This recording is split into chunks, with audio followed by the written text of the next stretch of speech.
Hi guys, ಸಿಟಿನಲ್ಲಿ ಒಬ್ಬ serial killer ವಿಚಿತ್ರವಾದ pattern ಬಳಸಿ ಕೊಲೆ ಮಾಡ್ತಾ ಇರ್ತಾನೆ. ಇನ್ನೊಂದು ಕಡೆ ಚಿತ್ರದ ಹೀರೋ ಪರ್ಸನಲ್ ಲೈಫ್ ನಲ್ಲಿ ಆಗಿರೋ ಕಾಂಪ್ಲಿಕೇಶನ್ಸ್ ಇಂದ ಸಫರ್ ಆಗ್ತಾ ಇದ್ದಾನೆ. ಕೊನೆಗೆ ಯಾವ ರೀತಿ ಹೀರೋ ಕಿಲ್ಲರ್ ನ ಕಂಡು ಹಿಡಿತಾನೆ ಅನ್ನೋ ಕಥೆನ ಕ್ಲೈಮ್ಯಾಕ್ಸ್ ನಲ್ಲಿ ಅನ್ಎಕ್ಸ್ಪೆಕ್ಟೆಡ್ ಟ್ವಿಸ್ಟ್ ಗಳೊಂದಿಗೆ ಹೇಳಿ ಚಿತ್ರನೇ ಇಂದ್ರ. ರೀಸೆಂಟ್ಲಿ ತೆರೆ ಕಂಡಿದ್ದ ತಮಿಳ್ ಸಸ್ಪೆನ್ಸ್ ಥ್ರಿಲ್ಲರ್ ಚಿತ್ರ. ಮೂವಿ ಸ್ಟಾರ್ಟಿಂಗ್ ನಲ್ಲಿ ಚಿತ್ರದ ಹೀರೋ ಇಂದ್ರನ್ನ ತೋರಿಸ್ತಾರೆ.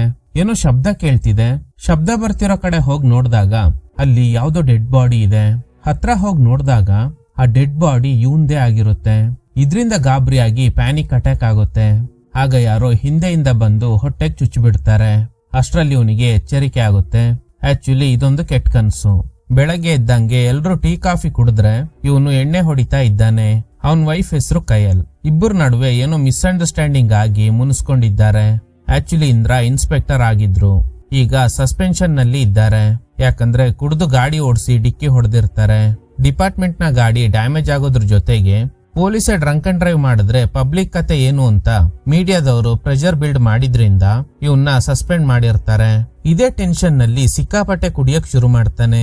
ಸಸ್ಪೆನ್ಷನ್ ಮುಗಿದ್ರೂ ರೀಜಾಯಿನ್ ಲೆಟರ್ ಬಂದಿಲ್ಲ. ಡಿಪಾರ್ಟ್ಮೆಂಟ್ ಅಲ್ಲಿ ಇವನಿಗೆ ಕಾಲಿ ಅನ್ನುವ ಫ್ರೆಂಡ್ ಇದ್ದಾನೆ. ಒಂದಿನ ಬೆಳಗ್ಗೆ ಎದ್ದಾಗ ಇವನಿಗೆ ಕಣ್ ಕಾಣಿಸ್ತಾ ಇಲ್ಲ. ಸಡನ್ ಆಗಿ ಯಾಕೆ ಈ ರೀತಿ ಆಯ್ತು ಅಂತ ಇವನಿಗೆ ತುಂಬಾನೇ ಗಾಬರಿ ಆಗುತ್ತೆ. ಟೆಸ್ಟ್ ಮಾಡಿದ ಐ ಡಾಕ್ಟರ್ ಹೇಳ್ತಾರೆ ಕಣ್ಣಲ್ಲಿರೋ ಆಪ್ಟಿಕಲ್ ನರ್ವ್ ಡ್ಯಾಮೇಜ್ ಆಗಿದೆ. ಆ ಡ್ಯಾಮೇಜ್ ಇಂದ ಇನ್ಫೆಕ್ಷನ್ ಆಗಿದೆ. ರೇರ್ ಕೇಸ್ ಗಳಲ್ಲಿ ಜಾಸ್ತಿ ಡ್ರಿಂಕ್ಸ್ ಮಾಡೋದ್ರಿಂದ ಈ ರೀತಿ ಆಗುತ್ತೆ. ಡಾಕ್ಟರ್ ಹೇಳ್ತಿರೋದ್ ಕೇಳಿ ಕೈಯಲ್ಗೆ ತುಂಬಾನೇ ಹರ್ಟ್ ಆಗುತ್ತೆ. ಈ ಡಾಕ್ಟರ್ ಹೇಳ್ತಿರೋ ಪ್ರಕಾರ ಕಾರ್ನಿಯಾ ಟ್ರಾನ್ಸ್ಪ್ಲಾಂಟೇಶನ್ ಮಾಡಿದ್ರೆ ಮಾತ್ರ ದೃಷ್ಟಿ ಬರುತ್ತೆ. ಆದ್ರೆ ಅದಕ್ಕೆ ಡೋನರ್ ಬೇಕು. ನೆಕ್ಸ್ಟ್ ಸೀನ್ ನಲ್ಲಿ ಒಂದು ಮೂವಿ ಥಿಯೇಟರ್ ನ ತೋರಿಸ್ತಾರೆ. ಅಲ್ಲೊಬ್ಬ ಕಾಲ್ ಗರ್ಲ್ ನ ಮೂವಿ ಕರ್ಕೊಂಡ್ ಬಂದು ಮೂವಿ ನೋಡಕ್ ಬಿಡದೆ ಟಾರ್ಚರ್ ಮಾಡ್ತಾ ಇದ್ದಾನೆ. ಇದನ್ನ ನೋಡಿ ಟ್ರಿಗರ್ ಆಗಿದ್ದ ಒಬ್ಬ ವ್ಯಕ್ತಿ ಅವನು ಯೂರಿನ್ ಪಾಸ್ ಮಾಡೋಕೆ ಹೋದಾಗ ಇವನು ಕೂಡ ಹಿಂದೆನೆ ಹೋಗಿ ಸರಿಯಾಗಿ ಹೊಡೆದು ಚಾಕುವಿಂದ ಚುಚ್ಚಿಬಿಡ್ತಾನೆ. ನೆಕ್ಸ್ಟ್ ಡೇ ಬಸ್ ನಲ್ಲಿ ತುಂಡಾಗಿರೋ ಒಂದು ಕೈ ಸಿಗುತ್ತೆ. ಹಾಗೇನೆ ಮೂವಿ ಥಿಯೇಟರ್ ನಲ್ಲಿ ಒಂದು ಕೊಲೆ ನಡೆದಿದೆ ಅಂತ ಮಾಹಿತಿ ಸಿಕ್ಕಿದ್ರಿಂದ ಪೊಲೀಸ್ನವರು ಕ್ರೈಮ್ ಸೀನಿಗೆ ಬರ್ತಾರೆ. ಈ ಬಾಡಿನಲ್ಲಿ ಒಂದು ಕೈ ಮಿಸ್ಸಿಂಗ್. ಸೊ ಇವನ್ನ ಕೊಲೆ ಮಾಡಿದ್ಮೇಲೆ ಕೈನ ಕಟ್ ಮಾಡಿ ಅದನ್ನ ಬಸ್ ನಲ್ಲಿ ಡಿಸ್ಪ್ಲೇ ಮಾಡಿದ್ದಾನೆ ಅನ್ನೋದು ಪೊಲೀಸ್ನವರಿಗೆ ಗೊತ್ತಾಗುತ್ತೆ. ಥಿಯೇಟರ್ ನಲ್ಲಿ ಇದ್ದವ್ರನ್ನ ವಿಚಾರಿಸಿದಾಗ ರೆಸ್ಟ್ ರೂಮ್ ಇಂದ ಸ್ಪೆಕ್ಸ್ ಹಾಕಿದ್ದ ವ್ಯಕ್ತಿಯೊಬ್ರು ಹೊರಗಡೆ ಬಂದಿದ್ನ ನೋಡಿದ್ವಿ. ಆದ್ರೆ ಅವರೇ ಕಿಲ್ಲರ ಅನ್ನೋದು ಗೊತ್ತಿಲ್ಲ ಅಂತ. ಥಿಯೇಟರ್ ನಲ್ಲಿ ಸಿಸಿಟಿವಿ ಇಲ್ಲ. ಅದಕ್ಕೇನೆ ಕೊಲೆ ಮಾಡಿರೋದು ಯಾರು ಅಂತ ಪೊಲೀಸ್ನವ್ರಿಗೆ ಯಾವುದೇ ಕ್ಲೂ ಸಿಗ್ತಾ ಇಲ್ಲ. ಇನ್ನು ಇಂದ್ರ ಸಡನ್ ಆಗಿ ದೃಷ್ಟಿ ಕಳ್ಕೊಂಡಿದ್ರಿಂದ ಮೆಂಟಲಿ ಡಿಸ್ಟರ್ಬ್ ಆಗಿದ್ದಾನೆ. ಕಯಲ್ ಅವನ್ನ ಕೇರ್ಫುಲ್ ಆಗಿ ನೋಡ್ಕೋತಾ ಇದ್ದಾಳೆ. ಸೊ ಡೋನರ್ ಸಿಗೋವರೆಗೂ ಇವನಿಗೆ ದೃಷ್ಟಿ ಬರಲ್ಲ. ಈಗ 3 ವರ್ಷದ ಹಿಂದೆ ಇವರಿಬ್ರು ಲವ್ ಸ್ಟೋರಿ ಹೇಗ್ ಶುರುವಾಯ್ತು ಅಂತ ಒಂದು ಸಣ್ಣ ಫ್ಲಾಶ್ ಬ್ಯಾಕ್ ತೋರಿಸ್ತಾರೆ. ಆಕ್ಚುಲಿ ಇವರಿಬ್ರು ಕ್ಲಾಸ್ಮೇಟ್ಸ್. ತುಂಬಾ ವರ್ಷಗಳ ನಂತರ ಮತ್ತೆ ಭೇಟಿಯಾದಾಗ ಲವ್ ಆಗಿ ಮದ್ವೆ ಮಾಡ್ಕೊಂಡಿದ್ದಾರೆ. ಪ್ರೆಸೆಂಟ್ ನಲ್ಲಿ ಮತ್ತೆ ಡಾಕ್ಟರ್ ನ ಕನ್ಸಲ್ಟ್ ಮಾಡಿದಾಗ ಸದ್ಯಕ್ಕೆ ಡೋನರ್ ಸಿಕ್ತಿಲ್ಲ. ಅಟ್ಲೀಸ್ಟ್ 1 ವರ್ಷ ಆದ್ರೂ ಕಾಯ್ಬೇಕಾಗುತ್ತೆ ಅಂತ. ಇದರಿಂದ ಕೈಯಲ್ಗೆ ತುಂಬಾನೇ ಹರ್ಟ್ ಆಗುತ್ತೆ. ಇನ್ನು ಡಿಪಾರ್ಟ್ಮೆಂಟ್ ಕಡೆಯಿಂದ ವಾಲಂಟರಿ ರಿಟೈರ್ಮೆಂಟ್ ಕೇಳಿ ಒಂದು ನೋಟಿಸ್ ಕಳ್ಸಿರ್ತಾರೆ. ನೆಕ್ಸ್ಟ್ ಸೀನ್ ನಲ್ಲಿ ಯಾರೋ ಹುಡುಗಿ ಶಾಲಿನಿ ಅನ್ನುವ ಫ್ರೆಂಡಿಗೆ ಕಾಲ್ ಮಾಡಿ ನಾನ್ ಬರೋದು ಲೇಟ್ ಆಗುತ್ತೆ, ಲೋಕಲ್ ಟ್ರೈನ್ ನಲ್ಲೇ ಬರ್ತೀನಿ ಅಂತ ಹೇಳಿ ಸಬ್ವೇ ನಲ್ಲಿ ನಡ್ಕೊಂಡು ಹೋಗ್ತಾ ಇರುವಾಗ ಯಾರೋ ಫಾಲೋ ಮಾಡ್ದಂಗೆ ಫೀಲ್ ಆಗುತ್ತೆ. ನೆಕ್ಸ್ಟ್ ಡೇ ಅವಳ ಬಾಡಿನ ಪೊಲೀಸ್ನವರು ರಿಕವರ್ ಮಾಡಿ ಪೋಸ್ಟ್ ಮಾರ್ಟಮ್ಗೆ ಕಳಿಸ್ತಾರೆ. ಆಟೋಪ್ಸಿ ಡಾಕ್ಟರ್ ಹೇಳ್ತಾರೆ ಕಿಲ್ಲರ್ ತುಂಬಾನೇ ಬ್ರೂಟಲ್ ಆಗಿ ಕೊಲೆ ಮಾಡಿದ್ದಾನೆ. ಆ ಕಿಲ್ಲರ್ ಮೆಂಟಲಿ ಸ್ಟೇಬಲ್ ಆಗಿ ಇಲ್ಲ ಅನ್ಸುತ್ತೆ. ಪ್ರೀವಿಯಸ್ ಮರ್ಡರ್ ಕೇಸ್ಗೂ ಈ ಕೇಸ್ಗೂ ಲಿಂಕ್ ಇದೆ. ಅದೇನಂದ್ರೆ ವಿಕ್ಟಿಮ್ಸ್ ಕೈನ ಕಟ್ ಮಾಡಿ ತಗೊಂಡೋಗಿದ್ದಾನೆ. ಪ್ರೀವಿಯಸ್ ಮರ್ಡರ್ ಕೇಸ್ ನ ರಿಪೋರ್ಟ್ ನೋಡಿ 2 ಕೊಲೆನ ಮಾಡಿರೋದು ಸೇಮ್ ಕಿಲ್ಲರ್ ಅಂತ ಡಾಕ್ಟರ್ ಹೇಳ್ತಾರೆ. ಕಿಲ್ಲರ್ ಯಾಕೆ ಕೈ ಕಟ್ ಮಾಡಿ ಪಬ್ಲಿಕ್ ನಲ್ಲಿ ಡಿಸ್ಪ್ಲೇ ಮಾಡ್ತಾ ಇದ್ದಾನೆ? ಐ ಥಿಂಕ್ ಇವನೊಬ್ಬ ಸೀರಿಯಲ್ ಕಿಲ್ಲರ್ ಅನ್ಸುತ್ತೆ. ಸೀರಿಯಲ್ ಕಿಲ್ಲರ್ಸ್ ಅಲ್ಲಿ 2 ಟೈಪ್ಸ್ ಇರ್ತಾರೆ. ಒಂದು ಓನ್ ಸ್ಯಾಟಿಸ್ಫ್ಯಾಕ್ಷನ್ ಗೋಸ್ಕರ ಕೊಲೆ ಮಾಡೋದು. ಇವರು ಪೊಲೀಸ್ ಕೈಗೆ ಸಿಗಾಕೋಬಾರ್ದು ಅಂತ ಕೊಲೆ ಮಾಡಿ ಎವಿಡೆನ್ಸ್ ಗಳನ್ನ ಡಿಸ್ಟ್ರಾಯ್ ಮಾಡೋಕೆ ಟ್ರೈ ಮಾಡ್ತಾರೆ. ಇನ್ನೊಂದು ಅಟೆನ್ಷನ್ ಸೀಕರ್ಸ್. ಅವ್ರು ಮಾಡೋ ಕೊಲೆ ಬಗ್ಗೆ ಬೇರೆಯವ್ರು ಮಾತಾಡಿದಾಗ ಅವ್ರಿಗೇನೋ ಒಂಥರ ಕಿಕ್ ಸಿಗುತ್ತೆ. ಸೊ ಈ ಕೇಸ್ ನಲ್ಲಿರೋ ಕಿಲ್ಲರ್ 2ನೇ ಟೈಪ್. ಅವ್ನ್ ಕೊಲೆ ಮಾಡಿದ್ಮೇಲೆ ಕೈನ ಕಟ್ ಮಾಡಿ ಪಬ್ಲಿಕ್ ನಲ್ಲಿ ಇಡ್ತಾ ಇದ್ದಾನೆ. ಅವನ್ ಪ್ರಕಾರ ಅದೊಂದು ಟ್ರೋಫಿ. ಈ ಕೊಲೆಗಳು ಮುಂದುವರಿಯೋ ಸಾಧ್ಯತೆ ಇದೆ ಅಂತ ಕಟ್ ಮಾಡಿದ್ರೆ ಕೈಯಲ್ ಮಕ್ಕಳು ಮಾಡ್ಕೊಳ್ಳೋಣ ಅಂತ ಹೇಳ್ತಾ ಇದ್ದಾಳೆ. ಇವನಿಗೆ ಇಷ್ಟ ಇಲ್ಲ. ಯಾಕಂದ್ರೆ ನನ್ ಕಂಡೀಷನ್ ಮೊದ್ಲೇ ಸರಿ ಇಲ್ಲ. ನನ್ನ ನೋಡ್ಕೊಳ್ಳೋದೆ ನಿನಗ್ ಕಷ್ಟ ಆಗ್ತಿದೆ. ಈ ಸಮಯದಲ್ಲಿ ನಿನ್ಗೆ ತೊಂದ್ರೆ ಕೊಡೋದು ಸರಿ ಇಲ್ಲ ಅಂತ. ಅದೆಲ್ಲ ನೀನು ಯೋಚನೆ ಮಾಡ್ಬೇಡ. ನಿನ್ನ ನೋಡ್ಕೊಳ್ಳೋದು ನನ್ಗೇನು ಕಷ್ಟ ಆಗ್ತಿಲ್ಲ. ನೀನ್ ಒಪ್ಕೋ ಸಾಕು ಅಂತ ಅವನ್ನ ಹೇಗೋ ಕನ್ವಿನ್ಸ್ ಮಾಡ್ತಾಳೆ. ನ್ಯೂಸ್ ನಲ್ಲಿ ಆ ಕಿಲ್ಲರ್ ಮಾಡ್ತಿರೋ ಕೊಲೆ ಬಗ್ಗೆ ಹೇಳಿದಾಗ ಅದನ್ನ ನೋಡಿ ಇವರಿಗೆ ಫುಲ್ ಖುಷಿ. ಆ ಥಿಯೇಟರ್ ಹಾಗೇನೆ ರೈಲ್ವೆ ಟನಲ್ ನಲ್ಲಿ ಇಬ್ಬರನ್ನ ಕೊಂದಿರೋದು ಕೂಡ ಇದೇ ವ್ಯಕ್ತಿನೇ. ರಾತ್ರಿ ಕಯಲ್ಗೆ ಅನ್ನಿಸ್ತಾ ಇದೆ ಮನೇಲಿ ನಾವಿಬ್ರು ಅಲ್ದೆ ಬೇರೆ ಯಾರೋ ಒಬ್ಬ ಇದ್ದಾನೆ ಅಂತ. ಈಗ ಪವರ್ ಕಟ್ ಆಗುತ್ತೆ. ಇವಳಿಗೆ ತುಂಬಾನೇ ಭಯ ಆಗ್ತಿದೆ. ಇಂದ್ರ ರೂಮ್ ನಲ್ಲಿ ಇದ್ದಾನೆ. ಮತ್ತೆ ಪವರ್ ಬಂದಾಗ ಏನೋ ಶಬ್ದ ಕೇಳುತ್ತೆ. ಪಕ್ಕದಲ್ಲಿದ್ದ ಕಯಲ್ ಮಿಸ್ಸಿಂಗ್. ಕಣ್ಕಾಣ್ದೆ ಇರೋದ್ರಿಂದ ಹೇಗೋ ಕಷ್ಟಪಟ್ಟು ಹುಡ್ಕೊಂಡ್ ಬರ್ತಾನೆ. ನೋಡಿದ್ರೆ ಶಾಕಿಂಗ್ಲಿ ಯಾರೋ ಕಯಲ್ನ ಹ್ಯಾಂಗ್ ಮಾಡಿ ಸಾಯಿಸ್ಬಿಟ್ಟಿದ್ದಾರೆ. ಇದ್ರಿಂದ ಇವನಿಗೆ ತುಂಬಾನೇ ಹರ್ಟ್ ಆಗಿ ಕಿರ್ಚಾಡ್ತಾ ಇದ್ದಾನೆ. ಪೊಲೀಸ್ನವರು ಕ್ರೈಮ್ ಸೀನಿಗೆ ಬಂದು ಇನ್ವೆಸ್ಟಿಗೇಷನ್ ಸ್ಟಾರ್ಟ್ ಮಾಡ್ತಾರೆ. ಇವಳು ಕೈ ಕೂಡ ಮಿಸ್ಸಿಂಗ್. ಸೊ ಅದೇ ಕಿಲ್ಲರ್ ಕೊಲೆ ಮಾಡಿರ್ಬೋದು ಅಂತ ಗೆಸ್ ಮಾಡ್ತಾರೆ. ಆದ್ರೆ ಸುತ್ತಮುತ್ತ ಹುಡುಕ್ದಾಗ ಕೈ ಸಿಕ್ಕಿಲ್ಲ. ಮನೆಯಲ್ಲಿ ಹಸ್ಬೆಂಡ್ ಅಂಡ್ ವೈಫ್ ಮಾತ್ರ ಇದ್ರು. ಯಾವುದೇ ಫೋರ್ಸ್ಡ್ ಎಂಟ್ರಿ ಆಗಿಲ್ಲ. ಫ್ಲಾಟ್ ನ ಸಿಸಿಟಿವಿನ ಚೆಕ್ ಮಾಡಿದಾಗ ಹೊಸಬ್ರು ಯಾರು ಕೂಡ ಫ್ಲಾಟ್ ಒಳಗಡೆ ಎಂಟರ್ ಆಗಿಲ್ಲ. ಖಾಲಿ ಕೇಸ್ ನ ಎಂಕ್ವೈರಿ ಮಾಡ್ತಿರೋ ಇನ್ಸ್ಪೆಕ್ಟರ್ ಗೆ ಹೇಳ್ತಾನೆ, ಸ್ವಲ್ಪ ದಿನದ ಹಿಂದೆ ಅಷ್ಟೇ ಅವನ್ ದೃಷ್ಟಿ ಹೋಯ್ತು. ನೀವು ಬರೋಕ್ ಮುಂಚೆ ಅವನೇ ಈ ಏರಿಯಾದ ಇನ್ಸ್ಪೆಕ್ಟರ್ ಆಗಿದ್ದ ಅಂತ. ಆದ್ರೆ ಇನ್ಸ್ಪೆಕ್ಟರ್ ಗೆ ಇಂದ್ರನ್ ಮೇಲೇನೆ ಡೌಟ್. ಅವನೇ ಹೆಂಡತಿನ ಕೊಂದಿರ್ಬೋದು ಅಂತ. ಕಮಿಷನರ್ ಇನ್ಸ್ಪೆಕ್ಟರ್ ನಾಗೇಂದ್ರಗೆ ಪ್ರೆಷರ್ ಹಾಕ್ತಾರೆ. ಆಲ್ರೆಡಿ 3 ಕೊಲೆ ನಡೆದಿದೆ. ಈ ಕೇಸ್ ಆದಷ್ಟು ಬೇಗ ಸಾಲ್ವ್ ಆಗ್ಲೇಬೇಕು ಅಂತ. ಇನ್ಸ್ಪೆಕ್ಟರ್ ಇಂದ್ರನ್ನೇ ಎಂಕ್ವೈರಿ ಮಾಡ್ತಾರೆ. ನಿಮ್ ವೈಫ್ ಸೇರಿ ಟೋಟಲ್ 3 ಕೊಲೆ ಸೇಮ್ ಪ್ಯಾಟರ್ನ್ ನಲ್ಲೇ ನಡೆದಿದೆ. ಇನ್ನು ಇವನಿಗೆ ಸರಿಯಾಗಿ ಕಣ್ಕಾಣ್ದೆ ಇರೋದ್ರಿಂದ ಈ ಕೇಸ್ ನಲ್ಲಿ ಯಾವುದೇ ಲೀಡ್ ಸಿಗಲ್ಲ. ಇಂದ್ರ ಹೇಳ್ತಿರೋ ಪ್ರಕಾರ ರಾತ್ರಿ ಡೋರ್ ಇನ್ಸೈಡ್ ಇಂದಾನೆ ಲಾಕ್ ಆಗಿತ್ತು. ಹೀಗಿರುವಾಗ ಕಿಲ್ಲರ್ ಹೇಗೆ ಒಳಗಡೆ ಬಂದ? ಇನ್ ಕೇಸ್ ಬಂದಿದ್ರೂನು ಸಿಸಿಟಿವಿ ನಲ್ಲಿ ಕ್ಯಾಪ್ಚರ್ ಆಗ್ಬೇಕಿತ್ತು. ಆದ್ರೆ ಆಗಿಲ್ಲ. ಇದೇ ಕಾರಣಕ್ಕೆ ಇನ್ಸ್ಪೆಕ್ಟರ್ಗೆ ಇಂದ್ರನ್ ಮೇಲೆನೆ ಡೌಟ್ ಜಾಸ್ತಿ ಆಗುತ್ತೆ. ಕೈಯಲ್ಲಿ ಇಂದ್ರನಿಗೆ ಬರೀ ಹೆಂಡತಿ ಆಗಿರ್ಲಿಲ್ಲ, ಅವನಿಗೆ ತಾಯಿ ಪ್ರೀತಿನೂ ಕೊಡ್ತಿದ್ಲು. ಆದ್ರೆ ಈಗ ಅವಳು ಜೀವಂತವಾಗಿಲ್ಲ ಅನ್ನೋದ್ನ ಇವನಿಂದ ಡೈಜೆಸ್ಟ್ ಮಾಡ್ಕೊಳ್ಳೋದಕ್ಕೆ ಆಗ್ತಿಲ್ಲ. ಸದ್ಯಕ್ಕೆ ಇವನ್ನ ಕಾಲಿನೇ ನೋಡ್ಕೋತಾ ಇರೋದು. ಕಯಲ್ ಜೊತೆ ಕಳೆದಿರೋ ಕ್ಷಣಗಳೇ ಪದೇ ಪದೇ ನೆನಪಾಗ್ತಾ ಇರೋದ್ರಿಂದ ಇವನಿಗೆ ನೆಮ್ಮದಿಯಾಗಿರಕ್ ಆಗ್ತಿಲ್ಲ. ಇಂದ್ರ ಕಾಲಿ ಹತ್ರ ಹೆಲ್ಪ್ ಕೇಳ್ತಾನೆ. ಕಯಲ್ನ ಕೊಂದವನ್ನ ನಾನ್ ಸುಮ್ನೆ ಬಿಡಲ್ಲ. ನನಗೆ ಈ ಕೇಸ್ಗೆ ಸಂಬಂಧಪಟ್ಟ ಎಲ್ಲಾ ಡೀಟೇಲ್ಸ್ ಬೇಕು.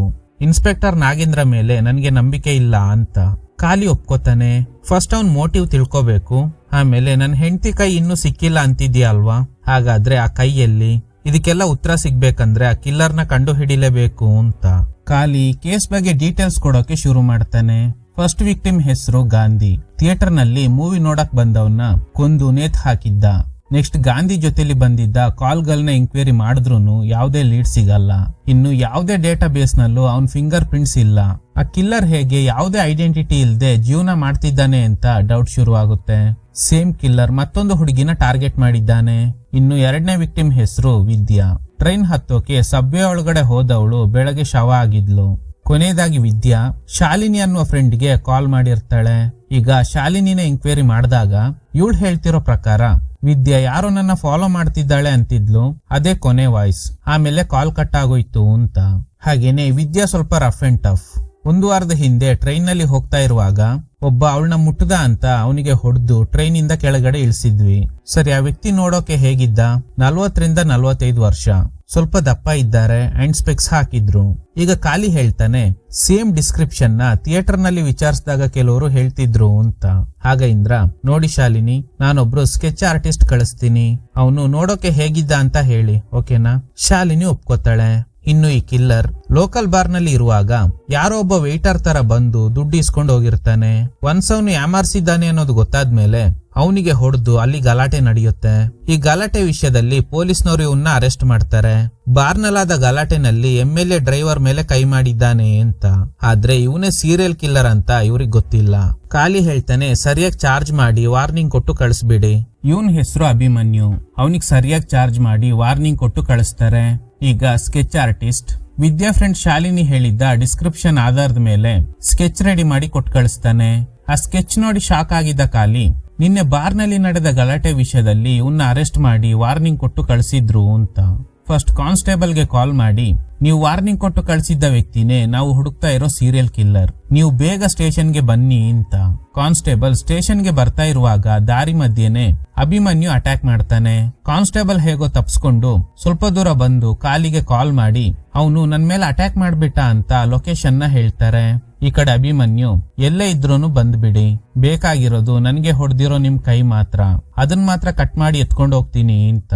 ಕಾಲಿ ಹಾಗೇನೆ ಇಂದ್ರ ಕಾನ್ಸ್ಟೇಬಲ್ ಹೇಳಿದ್ದ ಲೊಕೇಶನ್ ಗೆ ಬರ್ತಾರೆ. ಮತ್ತೆ ಕಾನ್ಸ್ಟೇಬಲ್ ಗೆ ಕಾಲ್ ಮಾಡಿದಾಗ ಅವರು ಪಿಕ್ ಮಾಡ್ತಾ ಇಲ್ಲ. ಅದಕ್ಕೆ ಕಾಲಿ ಸ್ಟೇಷನ್ಗೆ ಕಾಲ್ ಮಾಡಿ ಬ್ಯಾಕಪ್ ಕಳ್ಸೋದಕ್ಕೆ ಹೇಳ್ತಾನೆ. ಈ ಗ್ಯಾಪ್ ನಲ್ಲಿ ಜೊತೆಲಿದ್ದ ಇಂದ್ರ ಕಾಣಿಸ್ತಾ ಇಲ್ಲ. ಅವನು ಕಾಣ್ದೆ ಇದ್ರೂನು ಸ್ಟಿಕ್ ಹಿಡ್ಕೊಂಡು ಆ ಕಿಲ್ಲರ್ ನ ಹುಡ್ಕೊಂಡು ಹೋಗ್ತಾ ಇದ್ದಾನೆ. ಶಬ್ದ ಬರ್ತಿರೋ ಡೈರೆಕ್ಷನ್ ಗೆ ಹೋದಾಗ ಕೊನೆಗೂ ಆ ಕಾನ್ಸ್ಟೇಬಲ್ ಇರೋ ಜಾಗನ ಕಂಡು ಹಿಡಿತಾನೆ. ಈಗ ಅಭಿಮನ್ಯು ಹಾಗೇನೆ ಇಂದ್ರನ್ ನಡುವೆ ಭಯಂಕರ ಫೈಟ್ ನಡೆಯುತ್ತೆ. ಇಂದ್ರನಿಗೆ ಕಂಡಿಲ್ಲ ಅಂದ್ರೂ ಅವನಿಗಿರೋ ಫೈಟಿಂಗ್ ಸ್ಕಿಲ್ ನ ಬಳಸಿ ಕೊನೆಗೂ ಅಭಿಮನ್ಯುಗೆ ಸರಿಯಾಗಿ ಹೊಡೆದು ಗಟ್ಟಿಯಾಗಿ ಹಿಡ್ಕೋತಾನೆ. ಅಷ್ಟರಲ್ಲಿ ಪೊಲೀಸ್ನವರು ಸ್ಪಾಟಿಗೆ ಬಂದು ಅಭಿಮನ್ಯುನ ಅರೆಸ್ಟ್ ಮಾಡ್ತಾರೆ. ಇನ್ಸ್ಪೆಕ್ಟರ್ ಕಾಲಿಗೆ ಸರಿಯಾಗಿ ಬೈತಾರೆ. ಏನೇ ಇದ್ರು ನನಗೆ ಕಾಲ್ ಮಾಡ್ಬೇಕಿತ್ತು, ನೀವ್ಯಾಕೆ ಇಂದ್ರನ್ನ ಕರ್ಕೊಂಡು ಸ್ಪಾಟ್ಗೆ ಹೋದ್ರಿ ಅಂತ. ಅಭಿಮನ್ಯುಗೆ ಸರಿಯಾಗಿ ಹೊಡೆದು ಇಲ್ಲಿ ತನಕ ಕೊಲೆ ಆಗಿರೋ ಹುಡುಗಿರ್ ಫೋಟೋನ ತೋರಿಸಿ ಯಾಕೆ ಕೊಲೆ ಮಾಡ್ದೆ ಅಂತ ಕೇಳ್ತಾರೆ. ಸರ್, ನೀವು 4ರಿಂದ 5 ಫೋಟೋ ಮಾತ್ರ ತೋರಿಸ್ತಾ ಇದ್ದೀರಾ. ನಾನು ಇಲ್ಲಿ ತನಕ 28 ಜನರನ್ನ ಕೊಲೆ ಮಾಡಿದ್ದೀನಿ. ಇದನ್ ಕೇಳಿ ಇನ್ಸ್ಪೆಕ್ಟರ್ಗೆ ಗಾಬರಿ ಆಗುತ್ತೆ. ಅಭಿಮನ್ಯು ಹೇಳ್ತಿರೋ ಪ್ರಕಾರ ಅವನು ಸ್ಕೂಲ್ ನಲ್ಲಿ ಸ್ಟಡಿ ಮಾಡ್ತಾ ಇರುವಾಗ ಮ್ಯಾಥ್ಸ್ ಟೀಚರ್ ಹೊಡೆದ್ರು ಅಂತ ಕೊಲೆ ಮಾಡೋಕೆ ಶುರು ಮಾಡಿದ್ದಾನೆ. ಅಲ್ಲಿಂದ ಇಲ್ಲಿ ತನಕ 28 ಜನರನ್ನ ಕೊಂದಿದ್ದಾನೆ. ಕೊನೆಯದಾಗಿ 4 ಜನರ ಕೈನ ಮಾತ್ರ ಕಟ್ ಮಾಡ್ದೆ. ಪೇಪರ್ ಟಿವಿನಲ್ಲಿ ಆ ಕೇಸ್ ಬಗ್ಗೆನೆ ಮಾತಾಡ್ತಾ ಇದ್ರು. ಆಗ ಏನೋ ಒಂಥರ ಖುಷಿ. ನನಗೆ ಕೈ ನಡ್ಗಕ್ ಶುರುವಾದಾಗ ಕೊಲೆ ಮಾಡ್ಬೇಕು ಅಂತ ಅನ್ಸುತ್ತೆ. ಆ ಸಮಯ ಯಾರು ಸಿಗ್ತಾರೋ ಅವ್ರನ್ನ ಕೊಂದು ಬಿಡ್ತೀನಿ ಅಂತ. ಈಗ ಅಭಿಮನ್ಯು ಒಂದು ಟ್ವಿಸ್ಟ್ ಕೊಡ್ತಾನೆ. ಕೈಯಲ್ ಫೋಟೋ ನೋಡಿ ಯಾರು ಈ ಹುಡುಗಿ, ನಾನು ಇವಳನ್ನ ಕೊಂದಿಲ್ವಲ್ಲ ಅಂತ. ಇದನ್ ಕೇಳಿ ಇನ್ಸ್ಪೆಕ್ಟರ್ ಹಾಗೇನೆ ಹೊರಗಡೆಯಿಂದ ಕೇಳಿಸ್ಕೊತಾ ಇದ್ದ ಇಂದ್ರಂಗೆ ಗಾಬರಿ ಆಗುತ್ತೆ. ಕೈಯಲ್ನ ಬಿಟ್ಟು ಉಳ್ದಿರೋರ್ನ ನಾನೇ ಕೊಂದಿದ್ದು ಅಂತಿದ್ದಾನೆ. ಹಾಗಾದ್ರೆ ಇವನು ಸುಳ್ಳು ಹೇಳ್ತಿಲ್ಲ ಅನ್ನೋದು ಕನ್ಫರ್ಮ್ ಆಗುತ್ತೆ. ಹಾಗಾದ್ರೆ ಕೈಯಲ್ನ ಕೊಂದಿದ್ದು ಯಾರು, ಅವಳ ಕೈ ಎಲ್ಲಿ ಅನ್ನೋದೇ ದೊಡ್ಡ ಪ್ರಶ್ನೆ. ಕಾಲಿ ಇಂದ್ರಂಗೆ ಸಮಾಧಾನ ಮಾಡಿ ಮನೆ ಕಳಿಸ್ತಾನೆ. ಮನೆಗ್ ಬಂದಿರೋ ಇಂದ್ರ ಅಳ್ತಾ ಇರುವಾಗ ಯಾರೋ ಒಬ್ಬ ಇವನ್ನ ನೋಡಿ ನಗ್ತಾ ಇದ್ದಾನೆ. ನೆಕ್ಸ್ಟ್ ಕಾಲಿ ಹೆಲ್ಪ್ ತಗೊಂಡು ಜೈಲಿನಲ್ಲಿರೋ ಅಭಿಮನ್ಯುನ ಮೀಟ್ ಆಗ್ತಾನೆ. ಯಾಕೋ ಕೈಯಲ್ನ ಕೊಲೆ ಮಾಡ್ದೆ, ನೋಡು ನಾನು ಅವತ್ತೇ ಹೇಳ್ದೆ ನಾನು ಅವಳನ್ನ ಕೊಂದಿಲ್ಲ. ದ್ವೇಷ ಇಟ್ಕೊಂಡು ಕೊಲೆ ಮಾಡೋನ್ಗೂ ಎಂಜಾಯ್ ಮಾಡಿ ಕೊಲೆ ಮಾಡೋನ್ಗೂ ವ್ಯತ್ಯಾಸ ಇದೆ. ನಿನ್ ಹೆಂಡ್ತಿನ ಕೊಂದಿರೋದು ದ್ವೇಷ ಇಟ್ಕೊಂಡು, ನಿನ್ನಿಂದ ಅವನಿಗೆ ತೊಂದರೆ ಆಗಿರ್ಬೋದು. ಅದಕ್ಕೇನೆ ನಿನ್ ಹೆಂಡ್ತಿನ ಕೊಲೆ ಮಾಡಿದ್ದಾನೆ ಅಂತ ಇವನ್ ಮೇಲೆನೆ ಅಟ್ಯಾಕ್ ಮಾಡ್ತಾನೆ. ಅಷ್ಟರಲ್ಲಿ ಪೊಲೀಸ್ನವರು ಬಂದು ಅಭಿಮನ್ಯುನ ಹೇಳ್ಕೊಂಡು ಹೋಗ್ತಾರೆ. ಇನ್ಸ್ಪೆಕ್ಟರ್ಗೆ ಕಯಲ್ ಮರ್ಡರ್ ಕೇಸ್ ನಲ್ಲಿ ಇಂದ್ರನ್ ಮೇಲೆನೆ ಡೌಟ್. ಅದಕ್ಕೆ ಅವನ ಬಗ್ಗೆ ಸ್ಟೇಷನ್ ನಲ್ಲಿ ವಿಚಾರಿಸಿದಾಗ ಇಂದ್ರ ಇನ್ಸ್ಪೆಕ್ಟರ್ ಆಗಿದ್ದ ಸಮಯದಲ್ಲಿ ಅವ್ರ ಮನೇಲಿ ಮೇಡ್ ಆಗಿದ್ದ ಹುಡುಗಿ ಜ್ಯುವೆಲ್ರಿ ಕಳ್ತನ ಮಾಡಿ ಎಸ್ಕೇಪ್ ಆಗಿದ್ದಾಳೆ ಅಂತ ಒಂದು ಕೇಸ್ನ ರಿಜಿಸ್ಟರ್ ಮಾಡಿರ್ತಾರೆ. ಸೊ ಇನ್ಸ್ಪೆಕ್ಟರ್ ಮೇಡ್ ಮನೆಗೆ ಹೋಗಿ ಚೆಕ್ ಮಾಡಿದಾಗ ಅವಳಿದ್ದ ಮನೆ ಒಳಗಡೆ ಒಂದು ಫೋಟೋ ಸಿಗುತ್ತೆ. ಅದ್ರಲ್ಲಿ ಅವಳ ಬಾಯ್ ಫ್ರೆಂಡ್ ಕೂಡ ಇದ್ದಾನೆ. ಈ ಕಡೆ ಇಂದ್ರ ತನ್ನ ಜೊತೆಲಿ ಕೈಯಲ್ಲಿರೋ ತರ ಇಮ್ಯಾಜಿನೇಷನ್ ಮಾಡ್ಕೋತಾ ಇದ್ದಾನೆ. ನೋಡಿದ್ರೆ ರಿಯಾಲಿಟಿನಲ್ಲಿ ಕಟ್ಟಾಗಿದ್ದ ಹೆಂಡತಿ ಕೈ ಬೆಡ್ ಮೇಲೇನೆ ಇದೆ. ಗಾಬರಿ ಆಗಿದ್ದ ಇಂದ್ರ ಕಿರ್ಚಾಡ್ತಾ ಇದ್ದಾನೆ. ಯಾರೋ ಮನೆಯಲ್ಲಿ ಸೌಂಡ್ ಸಿಸ್ಟಮ್ ನ ಆನ್ ಮಾಡಿದ್ದಾರೆ. ಕೋಪ ಬಂದು ಸೌಂಡ್ ಬಾರ್ ನ ಹೊಡೆದಾಕ್ತಾನೆ. ಈ ಕಡೆ ಮೇಡ್ ಮನೇಲಿದ್ದ ಅವಳ ಬಟ್ಟೆನ ಸ್ನೈಪರ್ ಡಾಗ್ ಮುಂದೆ ಇಟ್ಟಾಗ ಸ್ಮೆಲ್ ಮಾಡಿ ಆ ಡಾಗ್ ಪೊಲೀಸ್ನವ್ರನ್ನ ಒಂದು ಫಾರೆಸ್ಟ್ ಏರಿಯಾಗೆ ಕರ್ಕೊಂಡು ಬರುತ್ತೆ. ಈ ಕಡೆ ಇಂದ್ರನ್ ಮನೇಲಿ ಆ ಮೇಡ್ ನ ಬಾಯ್ ಫ್ರೆಂಡ್ ಇದ್ದಾನೆ. ಅವನೇ ಸೌಂಡ್ ಬಾರ್ ನ ಆನ್ ಮಾಡಿರೋದು. ಸೊ ಇವನಿಗೆ ಗೊತ್ತಾಗುತ್ತೆ ಯಾರೋ ಮನೆ ಒಳಗಡೆ ಇದ್ದಾರೆ ಅಂತ. ಆ ಸ್ಟ್ರೇಂಜರ್ ಇಂದ್ರನಿಗೆ ಸರಿಯಾಗಿ ಹೊಡಿತಾನೆ. ಇಂದ್ರ ಕೇಳ್ತಾನೆ, ಯಾರ್ ನೀನು, ಹೇಗೆ ನಮ್ಮನೆ ಒಳಗಡೆ ಬಂದೆ ಅಂತ. ಆದ್ರೆ ಅವನ್ ಕಡೆಯಿಂದ ನೋ ರೆಸ್ಪಾನ್ಸ್. ಇವನಿಗೆ ಕಾಣಿಸ್ತಾ ಇಲ್ಲ ಅನ್ನೋದ್ನ ಅಡ್ವಾಂಟೇಜ್ ಆಗಿ ತಗೊಂಡು ಸರಿಯಾಗಿ ಹೊಡಿತಾನೆ. ನೆಕ್ಸ್ಟ್ ಸೀನ್ ನಲ್ಲಿ ಸ್ನೈಪರ್ ಡಾಗ್ ತೋರಿಸಿದ ಜಾಗದಲ್ಲಿ ಗುಂಡಿ ತೋಡ್ದಾಗ ಒಂದು ಸ್ಕೆಲಿಟನ್ ಸಿಗುತ್ತೆ. ಈ ಕಡೆ ಆ ಸ್ಟ್ರೇಂಜರ್ ಅವ್ನ್ ಯಾರು ಅನ್ನೋದ್ನ ಹೇಳಕ್ ಶುರು ಮಾಡ್ತಾನೆ. ಈಗ ಒಂದು ಫ್ಲಾಶ್ ಬ್ಯಾಕ್. ಇವಳ ಹೆಸರು ಮದಿ, ಇವನೇ ಅವಳ ಲವರ್, ಹೆಸರು ಭದ್ರ. ಅವನು ಹಾಸ್ಪಿಟಲ್ ನ ಮಾರ್ಚುರಿನಲ್ಲಿ ಕೆಲಸ ಮಾಡ್ತಾ ಇದ್ದಾನೆ. ಇನ್ನು ಮದಿ ಇಂದ್ರನ್ ಮನೇಲಿ ಮೇಡ್ ಆಗಿ ಕೆಲಸ ಮಾಡ್ತಾ ಇದ್ದಾಳೆ. ಭದ್ರಂಗೆ ಎಲ್ಲಿ ಸಿಸಿಟಿವಿ ಕವರ್ ಆಗಲ್ಲ ಅನ್ನೋದು ಚೆನ್ನಾಗ್ ಗೊತ್ತು. ಆ ಜಾಗದಿಂದ ಮೇಲತ್ ಬಂದು ಇವಳನ್ನ ನೋಡ್ಕೊಂಡು ಹೋಗ್ತಾ ಇರ್ತಾನೆ. ಯಾಕಂದ್ರೆ ಅವನಿಗೆ ನೈಟ್ ಡ್ಯೂಟಿ. ಡೇ ಟೈಮ್ ಅಲ್ಲಿ ಇವನ್ ಮನೇಲಿದ್ದಾಗ ಮದಿ ಅಲ್ಲಿ ಇರಲ್ಲ. ಯಾಕಂದ್ರೆ ಅವಳು ಕೆಲ್ಸಕ್ ಬರ್ತಾ ಇರ್ತಾಳೆ. ಅದಕ್ಕೇನೆ ಡೈಲಿ ಇಲ್ಲಿಗ್ ಬಂದು ನೋಡ್ಕೊಂಡು ಹೋಗ್ತಾ ಇರ್ತಾನೆ. ಮದಿ ವಾರ್ನ್ ಮಾಡ್ತಾಳೆ, ಯಾವತ್ತಾದ್ರೂ ಹೌಸ್ ಓನರ್ ಕೈಗೆ ಸಿಗಾಕೊಂಡ್ರೆ ನಿನ್ ಕತೆ ಅಷ್ಟೇ. ನಮ್ನ ನಂಬಿ ಕೀ ಕೊಟ್ಟು ಹೋಗಿದ್ದಾರೆ, ನೀನ್ ಮಾಡ್ತಿರೋದು ಸರಿ ಇಲ್ಲ, ಫಸ್ಟ್ ಇಲ್ಲಿಂದ ಹೋಗು ಅಂತ. ಭದ್ರ ಈ ಊರಿಗ್ ಬಂದಾಗಿಂದ ತುಂಬಾ ಕಷ್ಟಪಟ್ಟಿದ್ದಾನೆ. ಖುಷಿಯಾಗೋ ಒಂದೇ ಒಂದು ವಿಷಯ ಅಂದ್ರೆ ಮದಿ ಇವನಿಗ್ ಸಿಕ್ಕಿರೋದು. ಇನ್ನು ಇವಳಿಗ್ ಕೂಡ ಚಿಕ್ಕ ವಯಸ್ಸಿಂದ ಯಾರು ಇಲ್ಲ. ಯಾರಾದ್ರೂ ನನ್ನ ಚೆನ್ನಾಗ್ ನೋಡ್ಕೋಬೇಕು ಅನ್ನೋ ಆಸೆ ಇವಳಿಗೂ ಇದೆ. ನೀನ್ ನನ್ನ ಚೆನ್ನಾಗ್ ನೋಡ್ಕೋತೀಯ ಅಲ್ವಾ? ಖಂಡಿತ ನೋಡ್ಕೋತೀನಿ. ಹೀಗೆ ಇವರಿಬ್ರು ತುಂಬಾನೇ ಖುಷಿಯಾಗಿದ್ದಾರೆ. ಇವನಿಗೆ ಪೊಲೀಸ್ನ ಕಂಡ್ರೆ ಪ್ಯಾನಿಕ್ ಅಟ್ಯಾಕ್ ಆಗುತ್ತೆ. ಯಾಕಂದ್ರೆ ಚಿಕ್ಕ ವಯಸ್ಸಲ್ಲಿ ಕಳ್ತನ ಮಾಡ್ದ ಅಂತ ಪೊಲೀಸ್ನವರು ಟಾರ್ಚರ್ ಮಾಡಿರ್ತಾರೆ. ಆದ್ರೆ ಇವನಿಗೆ ಪ್ಯಾನಿಕ್ ಅಟ್ಯಾಕ್ ಆಗೋದಕ್ಕೆ ಕಾರಣ ಏನು ಅಂತ ಇವಳಿಗೆ ಗೊತ್ತಿಲ್ಲ. ಅವನಿಗೆ ಪ್ಯಾನಿಕ್ ಅಟ್ಯಾಕ್ ಆದಾಗ ಹೇಗೋ ಸಮಾಧಾನ ಮಾಡ್ತಾ ಇರ್ತಾಳೆ. ಒಂದಿನ ಈ ಪ್ಯಾನಿಕ್ ಅಟ್ಯಾಕ್ ಗೆ ಕಾರಣ ಏನು ಅಂತ ಹೇಳೋದಕ್ ಶುರು ಮಾಡ್ತಾನೆ. ಚಿಕ್ಕ ವಯಸ್ಸಲ್ಲಿ ಭದ್ರಾ ಹಾಗೇನೆ ಅವ್ರ ತಾಯಿ ಶ್ರೀಲಂಕಾದಿಂದ ರಾಮೇಶ್ವರಂಗೆ ಬಂದು ಒಂದು ಕ್ಯಾಂಪ್ ನಲ್ಲಿ ಇದ್ರು. ತಾಯಿಗೆ ಹುಷಾರಿಲ್ದೆ ತೀರ್ಕೊಂಡಿದ್ದಾರೆ. ಆಮೇಲೆ ಕ್ಯಾಂಪ್ ಅಲ್ಲಿ ಇರೋಕೆ ಇವನಿಗೆ ಇಷ್ಟ ಇಲ್ದೆ ಕೆಲ್ಸ ಹುಡ್ಕೊಂಡು ಚೆನ್ನೈಗೆ ಬಂದಿದ್ದಾನೆ. ಸ್ಟಾರ್ಟಿಂಗ್ ನಲ್ಲಿ ಯಾವುದೇ ಕೆಲ್ಸ ಸಿಕ್ಕಿಲ್ಲ, ಹೊಟ್ಟೆ ಹಸಿವು ಬೇರೆ. ಅದಕ್ಕೆ ಒಂದು ಹೋಟೆಲ್ ನಲ್ಲಿ ಊಟ ಕದ್ದಿರ್ತಾನೆ. ಅದಕ್ಕೆ ಪೊಲೀಸ್ ಅರೆಸ್ಟ್ ಮಾಡಿ ಟಾರ್ಚರ್ ಮಾಡಿರ್ತಾರೆ. ಇದೇ ಕಾರಣಕ್ಕೆ ಇವನಿಗೆ ಪೊಲೀಸ್ನ ಕಂಡ್ರೆ ಪ್ಯಾನಿಕ್ ಅಟ್ಯಾಕ್ ಬರ್ತಾ ಇರುತ್ತೆ. ಮದಿ ಸಮಾಧಾನ ಮಾಡ್ತಾಳೆ, ಅದೆಲ್ಲ ಯಾವಾಗ್ಲೂ ನಡೆದೋಯ್ತು, ಈಗ ಅದ್ರ ಬಗ್ಗೆ ಯೋಚನೆ ಮಾಡಿ ಬೇಜಾರ್ ಮಾಡ್ಕೋಬೇಡ, ನಿನ್ಗೋಸ್ಕರ ನಾನ್ ಯಾವಾಗ್ಲೂ ನಿನ್ ಜೊತೆಲೇ ಇರ್ತೀನಿ ಅಂತ.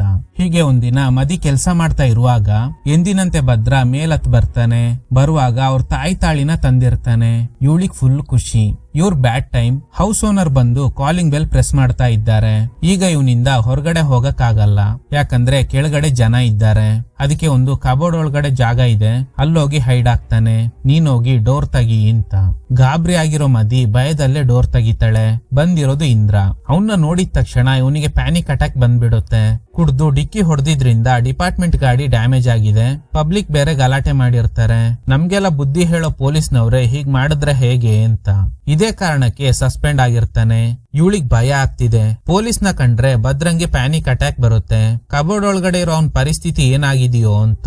ಫ್ರಸ್ಟ್ರೇಷನ್ ನಲ್ಲಿರೋ ಇಂದ್ರ ಮದಿ ಹತ್ರ ವಿಸ್ಕಿ ಬಾಟಲ್ ತರೋದಕ್ಕೆ ಹೇಳ್ತಾನೆ. ಭದ್ರನ್ ನೆನ್ಪಲ್ಲೇ ಗಾಬರಿ ಆಗಿದ್ದ ಮದಿ ಬಾಟಲ್ ನ ಟೇಬಲ್ ಮೇಲೆ ಇಡೋಕೆ ಬಂದಾಗ ಕೈ ಜಾರಿ ಕೆಳಗಡೆ ಬೀಳಿಸ್ಬಿಡ್ತಾಳೆ. ಇದ್ರಿಂದ ಟ್ರಿಗರ್ ಆಗಿದೆ ಇಂದ್ರ ಅವಳಿಗೆ ಸರಿಯಾಗಿ ಹೊಡಿತಾನೆ. ಹೊಡೆದಿದ್ ಏಟ್ಗೆ ಮದಿ ಸ್ಪಾಟ್ ನಲ್ಲೇ ಸತ್ತೋಗ್ತಾಳೆ. ಆಲ್ರೆಡಿ ಪ್ಯಾನಿಕ್ ಅಟ್ಯಾಕ್ ಆಗಿ ಒದ್ದಾಡ್ತಾ ಇದ್ದ ಭದ್ರಂಗೆ ಈಗ ಮದಿ ಕಣ್ಮುಂದೆನೆ ಸತ್ತಿದ್ ನೋಡಿ ಮಾತೆ ಬರ್ತಿಲ್ಲ. ಇಂದ್ರಂಗೆ ಗಾಬರಿ ಆಗುತ್ತೆ. ಅಷ್ಟ್ರಲ್ಲಿ ಹೊರಗಡೆ ಹೋಗಿದ್ದ ಕಯಲ್ ಬರ್ತಾಳೆ. ನಡೆದ ವಿಷಯನ ಹೇಳಿದಾಗ ಗಾಬರಿ ಆಗಿದ್ದ ಕಯಲ್, ಇದೇನಾದ್ರೂ ನಿಮ್ ಡಿಪಾರ್ಟ್ಮೆಂಟ್ ಅವ್ರಿಗೆ ಗೊತ್ತಾದ್ರೆ ನೀನು ಜೈಲಿಗೆ ಹೋಗ್ಬೇಕಾಗುತ್ತೆ. ಆಲ್ರೆಡಿ ನೀನ್ ಮಾಡಿರೋ ಆಕ್ಸಿಡೆಂಟ್ ಇಂದ ಸಸ್ಪೆಂಡ್ ಆಗಿದ್ಯಾ. ಈಗ ನೀನು ಈ ಕೇಸ್ ನಲ್ಲಿ ಸಿಗಾಕೊಂಡು ಜೈಲಿಗೆ ಹೋದ್ರೆ ನನ್ ಗತಿ ಏನು? ಇಂದ್ರ ಹೇಳ್ತಾನೆ, ತಪ್ಪೆಲ್ಲ ನಂದೆ, ನಾನು ಸರೆಂಡರ್ ಆಗ್ತೀನಿ. ಆಗ ಕಯಲ್, ನೀನು ಸರೆಂಡರ್ ಆದ್ರೂನು ಕೊಲೆಗಾರ ಅನ್ನೋ ಪಟ್ಟ ಹೋಗಲ್ಲ, ಹೇಗಾದ್ರೂ ಈ ಕೇಸ್ ನ ಮುಚ್ಚ ಹಾಕ್ಬಿಡು ಅಂತ. ಅದಕ್ಕೆ ಮದಿ ಬಾಡಿನ ಕಾಡಲ್ಲಿ ಹೂತಾಕಿ ಎವಿಡೆನ್ಸ್ ನ ನಾಶ ಮಾಡಿರ್ತಾರೆ. ಮದಿ ಡೆತ್ ಇಂದ ತುಂಬಾನೇ ಅಪ್ಸೆಟ್ ಆಗಿದ್ದ ಭದ್ರ ಇಂದ್ರಂಗೆ ಒಂದು ಗತಿ ಕಾಣಿಸ್ಬೇಕು ಅಂತ ಡಿಸೈಡ್ ಮಾಡ್ತಾನೆ. ಇವ್ರಿಗೆ ಗೊತ್ತಿಲ್ದೆ ಇದೇ ಮನೇಲಿ ಹೈಡ್ ಆಗಿದ್ದ ಭದ್ರ ಎಷ್ಟೋ ಸಲ ಸಾಯಿಸೋ ಅವಕಾಶ ಇದ್ರೂನು ಕೊಂದಿರಲ್ಲ. ಯಾಕಂದ್ರೆ ನಾನ್ ಅನುಭವಿಸ್ತಾ ಇರೋ ನೋವನ್ನ ಇವನು ಕೂಡ ಅನುಭವಿಸ್ಬೇಕು ಅಂತ ಅವ್ನ್ ಕೆಲ್ಸ ಮಾಡ್ತಿರೋ ಮಾರ್ಚರಿಯಿಂದ ಒಂದು ಕೆಮಿಕಲ್ ಬಾಟಲ್ ನ ತಂದು ಅದನ್ನ ಡ್ರಿಂಕ್ಸ್ ನಲ್ಲಿ ಮಿಕ್ಸ್ ಮಾಡಿರ್ತಾನೆ. ಅದನ್ನ ಕುಡ್ದಿದ್ರಿಂದಾನೆ ಇಂದ್ರನ್ ದೃಷ್ಟಿ ಹೋಗಿರೋದು. ಸೊ ನಿನ್ನಂತವ್ರು ಸಾಯ್ಬಾರ್ದು, ಬದುಕಿರುವಾಗ್ಲೇ ನರ್ಕ ಅನುಭವಿಸ್ಬೇಕು. ಅದಕ್ಕೆ ಯಾರೋ ಒಬ್ಬ ಸೀರಿಯಲ್ ಕಿಲ್ಲರ್ ಕೊಲೆ ಮಾಡಿದ ನಂತರ ಕೈ ಕಟ್ ಮಾಡಿ ತಗೊಂಡೋಗ್ತಿದ್ದಾನೆ ಅನ್ನೋದು ನ್ಯೂಸ್ ಪೇಪರ್ ಇಂದ ಗೊತ್ತಾಯ್ತು. ಅದಕ್ಕೆ ನಿನ್ ವೈಫ್ ನ ಕೊಂದು ಸೇಮ್ ಪ್ಯಾಟರ್ನ್ ನ ಫಾಲೋ ಮಾಡಿದ್ರಿಂದ ಈ ಕೊಲೆನ ಕೂಡ ಅದೇ ಕಿಲ್ಲರ್ ಮಾಡಿದ್ದಾನೆ ಅಂತ ಪೊಲೀಸ್ನವರು ಅನ್ಕೊಂಡ್ರು. ಇದನ್ ಕೇಳಿ ಟ್ರಿಗರ್ ಆಗಿದ್ದ ಇಂದ್ರ, ಧೈರ್ಯ ಇದ್ರೆ ನನ್ ಜೊತೆಲಿ ಫೈಟ್ ಮಾಡು ಅಂತ ಓಪನ್ ಚಾಲೆಂಜ್ ಮಾಡ್ತಾನೆ. ಈಗ ಇಬ್ಬರ ನಡುವೆ ಭಯಂಕರ ಫೈಟ್ ನಡೆದು ಭದ್ರಂಗೆ ತುಂಬಾನೇ ಗಾಯ ಆಗಿದೆ. ಕೊನೆಗೆ ಇನ್ನೇನು ಇಂದ್ರ ಇವನ್ನ ಕೊಲ್ಬೇಕು ಅನ್ನೋ ಅಷ್ಟ್ರಲ್ಲಿ ಮನ್ಸ್ ಬದಲಾಯಿಸಿ, ಎಸ್ ನಾನ್ ಮಾಡಿದ್ದು ತಪ್ಪೆ, ನಮ್ನ ಇಷ್ಟಪಡೋರು ಸತ್ತೋದ್ರೆ ಅದ್ರ ನೋವು ಹೇಗಿರುತ್ತೆ ಅನ್ನೋದು ನನಗೆ ಅರ್ಥ ಆಯ್ತು. ಆದ್ರೆ ಕಯಲ್ ನಿನ್ಗೆ ಏನ್ ಮಾಡಿದ್ಲು? ಅವಳನ್ನ ಯಾಕೆ ಕೊಂದೆ? ಈಗ ನಿನ್ ಕೊಂದ್ರೆ ಕಯಲ್ ವಾಪಸ್ ಬರಲ್ಲ. ಸೊ ನನ್ನ ಕೊಲ್ಲೋದ್ರಿಂದ ನಿನ್ಗೆ ಖುಷಿ ಆಗುತ್ತೆ ಅನ್ನೋದೇ ಆದ್ರೆ ನನ್ನ ಸಾಯಿಸ್ಬಿಡು ಅಂತ. ಆದ್ರೆ ಇವನು ಏನು ಮಾಡಲ್ಲ. ಕೆಲವು ವಾರಗಳ ನಂತರ ಮತ್ತೆ ಇವನಿಗೆ ಡೋನರ್ ಸಿಕ್ಕಿ ದೃಷ್ಟಿ ಬರುತ್ತೆ. ಇದೇ ಮನೇಲಿದ್ರೆ ಕಯಲ್ನ ನೆನ್ಪು ಪದೇ ಪದೇ ಕಾಡ್ತಾ ಇರುತ್ತೆ ಅಂತ ಬೇರೆ ಕಡೆ ಶಿಫ್ಟ್ ಆಗ್ತಾನೆ. ನೆಕ್ಸ್ಟ್ ಇನ್ಸ್ಪೆಕ್ಟರ್ ಬಂದು, ನಿಮ್ ಮನೇಲಿ ಮೇಡಾಗಿದ್ದ ಮದಿನ ಯಾರೋ ಕೊಲೆ ಮಾಡಿ ಕಾಡಲ್ಲಿ ಹೂತಾಕಿದ್ದಾರೆ, ಈ ಕೇಸ್ನ ಕೂಡ ನಾನೇ ಇನ್ವೆಸ್ಟಿಗೇಷನ್ ಮಾಡ್ತಾ ಇರೋದು ಅಂತ. ಇವನಿಗೆ ಕಾನ್ಫಿಡೆನ್ಸ್ ಇದೆ, ಎವಿಡೆನ್ಸ್ ನೆಲ್ಲ ಡಿಸ್ಟ್ರಾಯ್ ಮಾಡಿರೋದ್ರಿಂದ ನನ್ನ ಅರೆಸ್ಟ್ ಮಾಡಕ್ ಆಗಲ್ಲ ಅಂತ. ಇನ್ನೊಂದು ಕಡೆ ಭದ್ರ ಇವನ್ನ ನಿರಂತರವಾಗಿ ಫಾಲೋ ಮಾಡ್ತಾ ಇದ್ದಾನೆ. ಇವನು ಮೊದ್ಲೇ ಹೇಳಿರ್ತಾನೆ, ನಿನ್ನಂತ ರಾಕ್ಷಸರು ಸಾಯ್ಬಾರ್ದು, ಬದುಕಿರುವಾಗ್ಲೇ ನರ್ಕ ಅನುಭವಿಸ್ಬೇಕು ಅಂತ. ಸೊ ಈಗ ಮದಿ ಕೇಸ್ ಇನ್ವೆಸ್ಟಿಗೇಷನ್ ನಡೀತಾ ಇದೆ. ಇವನ್ ಮಾಡಿದ ತಪ್ಪಿಗೆ ಭದ್ರ ಕಯಲ್ನ ಬಲಿ ತಗೊಂಡ. ಸೊ ಲೈಫ್ ಲಾಂಗ್ ಇವನು ಇದೇ ಗಿಲ್ಟಲ್ಲೇ ಬದುಕಬೇಕು. ಸೊ ಈಗ ನೀವು ಹೇಳಿ, ಭದ್ರ ಅಥವಾ ಇಂದ್ರ, ಇವ್ರಿಬ್ರು ಸ್ಥಾನದಲ್ಲಿ ನೀವಿದ್ರೆ ಯಾರ ಪರ ನಿಂತ್ಕೋತೀರಾ? ಇದ್ರೊಂದಿಗೆ ಈ ಚಿತ್ರ ಎಂಡ್ ಆಗುತ್ತೆ. Okay guys, thanks for watching. ಈ ತರದ ಥ್ರಿಲ್ಲಿಂಗ್ ವಿಡಿಯೋಗಳಿಗಾಗಿ ನಮ್ ಸಿನಿಮಾ ಫ್ಯಾಕ್ಟ್ಸ್ ಚಾನಲ್ ನ ತಪ್ಪದೆ ಸಬ್ಸ್ಕ್ರೈಬ್ ಮಾಡಿ. ಪಕ್ಕದಲ್ಲಿರೋ ಬೆಲ್ ಐಕನ್ ನ ಪ್ರೆಸ್ ಮಾಡಿ ಆಲ್ ನೋಟಿಫಿಕೇಶನ್ ಗಳನ್ನ ಆನ್ ಮಾಡಿ ಇಟ್ಕೊಳ್ಳಿ.